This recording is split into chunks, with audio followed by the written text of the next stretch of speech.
You have been presented with Absolute Cinema. Today we'll be playing Minecraft, which is not a game I've uploaded in a few days. But with that being said, I have been doing Minecraft stuff. I've been playing, stuff's been happening. I've just not really been showing it. So I don't really know exactly how to explain to you guys everything that's happened. So this is what the goal of this video is going to be. And I was given a book by Lord Terror yesterday that will probably be kind of confusing, but I'll kind of fill it in. I've read it once, but I'll read it to you guys, so, and then I'll kind of break it down for you guys. Anyhow, this is what the book says. Dear Prophet, this is an important message for the future of the Terrian Empire. But first, we need to take a look back to the past, September 10th of 2025 in general. A important day for all the realm history. You and the Archer were in the middle of the biggest war to date, the Miku City War. The Amphibians had a new member named Atress, who was second in command of the Miku Division.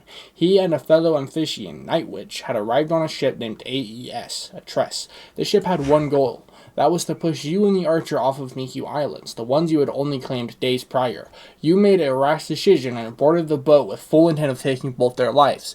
You had attacked the Tress, and the Archer got the last hit that ended his life. I told you from the start that people will die.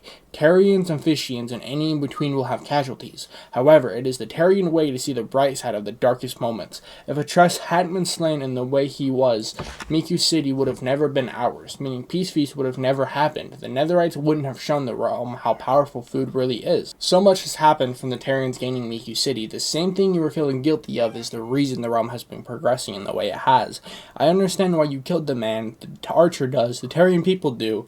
Now you need to accept that Atress's life ending was for the greater good of the realm. However, it is not just you who needs to accept this fact. His son has grown older and wiser, and has had beliefs of his own. He has a story of what happened to his father. I believe this kid can be reasoned with. You need to tell him what really happened the day his father was killed. You need to accept the death, but also teach a young man on how to deal with such feelings. I have a fear if he keeps dwelling and repeating the death of his father in his head, he will have a massive breakdown and do something he will regret for life. You need to talk to this young man. You know just as I do, Amphibians are hard to deal with, and some love the chaos of war.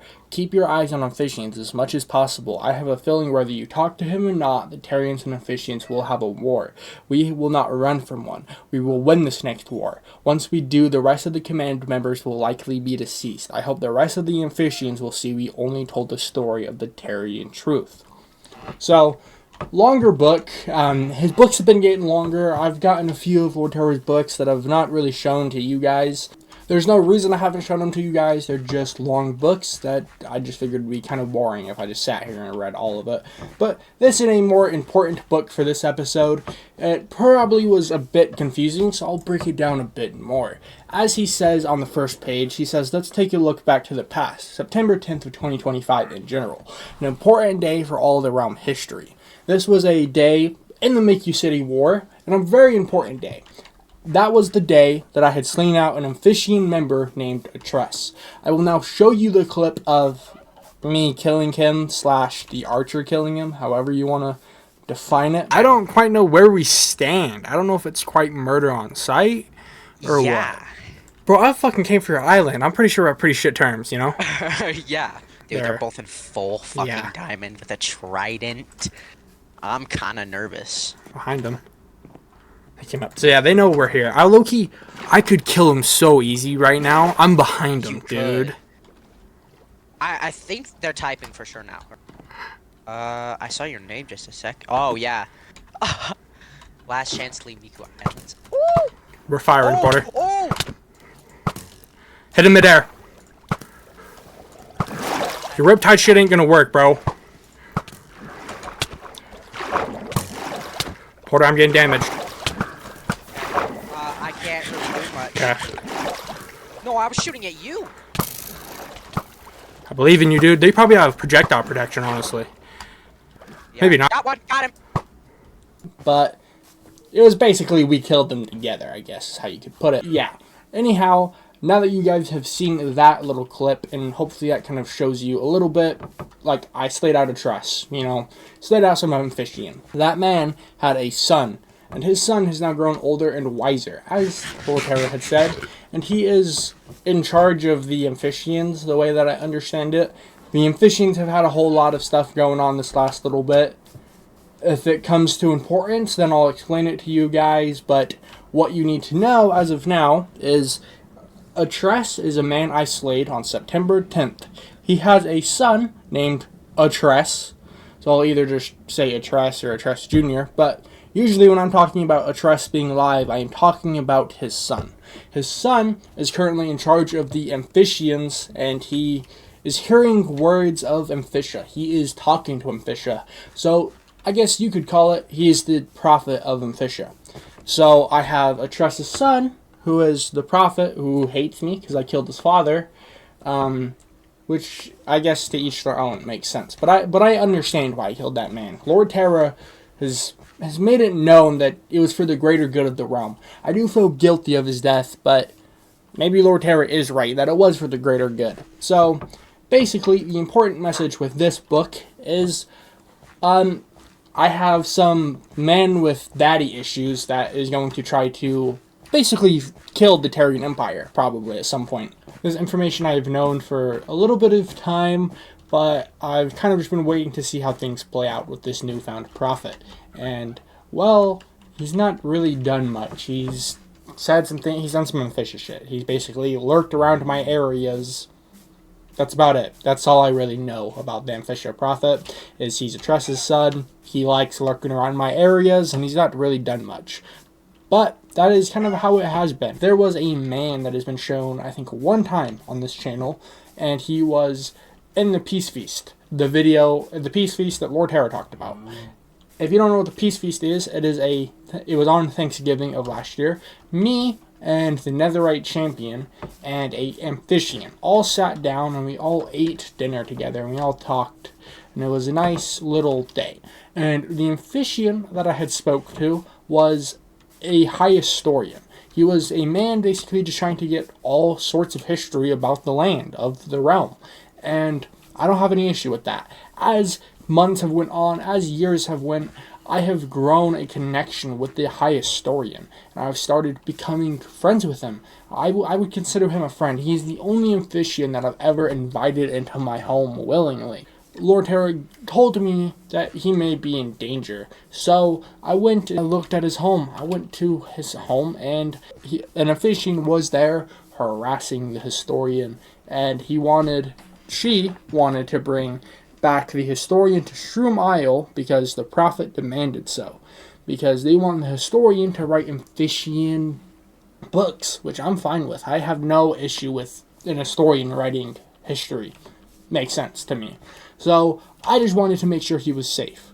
And me and the historian and the Amphissian, we all talked and we all decided that he could go and write books on Shroom Isle. We just needed a proof of paper that he would be safe.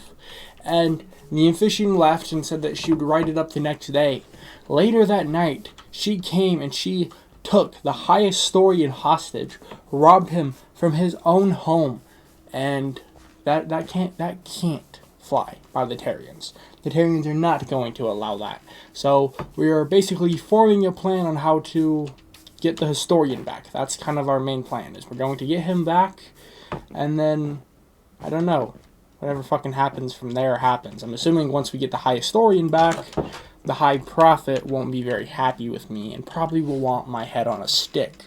So I don't really know exactly the plan for everything. I just know I want the high historian back. He was a man who didn't deserve to be taken. He didn't deserve, I don't want to say it, but he didn't deserve to die, because I'm not really sure if he's alive still or not. I'm just kind of hoping he is. I assume the historian's still alive, and the plan is basically, as of today, it is Wednesday. Our plan is to prep as much as the Tarians can, and we are going to go try. I don't really know our plan. This is not concrete, but this is kind of what I'm thinking at this moment in time.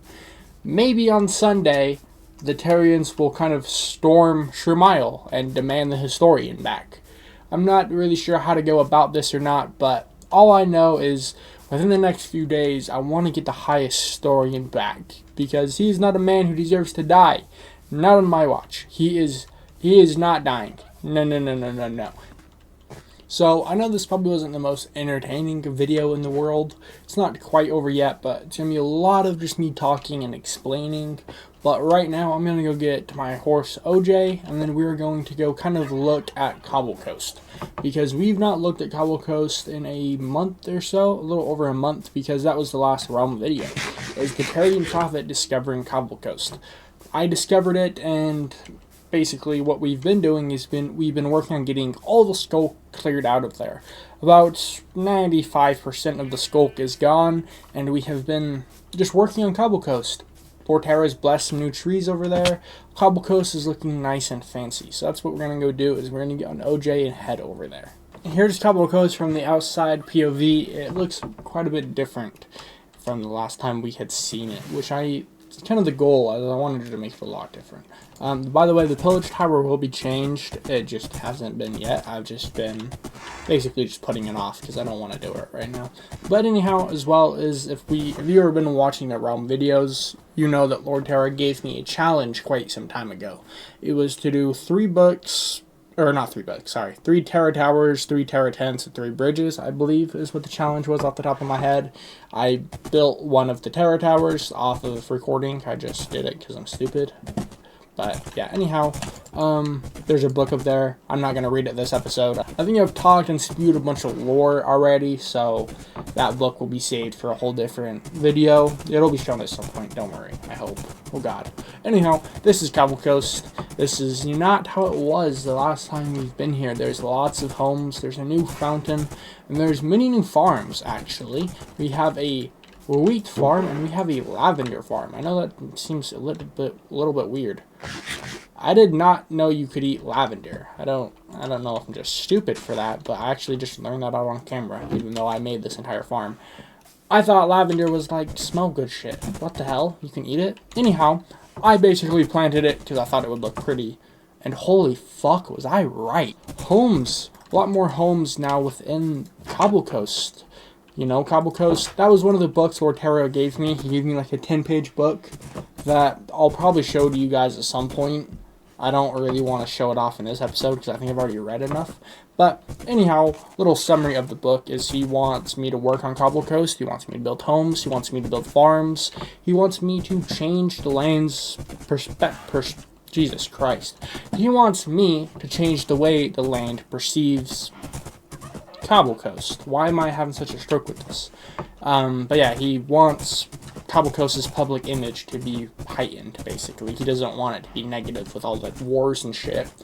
So if we have a lot of homes, and we have pair shops and whatnot, it kind of shows that Cobble Coast is really a city. It's a civilization at the end of the day. There's been lots of death, but people still live here. People thrive here. People raise families here. So we need to protect Cobble Coast, and we need to make it great again, as one would say. But there is quite a bit of difference. It's not even close to being done. I want many homes, and this Cobble Coast will be something I work on constant, basically. But obviously, the entire the first 10 minutes of this video have been me talking about the Amphictyon War. So Cobble Coast work will probably get kind of delayed a little bit. I'll still keep working on it, but I need to prepare for war. And I just need to prepare for everything. I need to prepare for the good and the bad. So that's kind of where we're at right now, is I have a lot of shit on my plate, but I kind of wanted to show you the things that I've done. Because I feel like I've worked on quite a bit. Stone Age Village was a lot different, just barely, than in the last recording.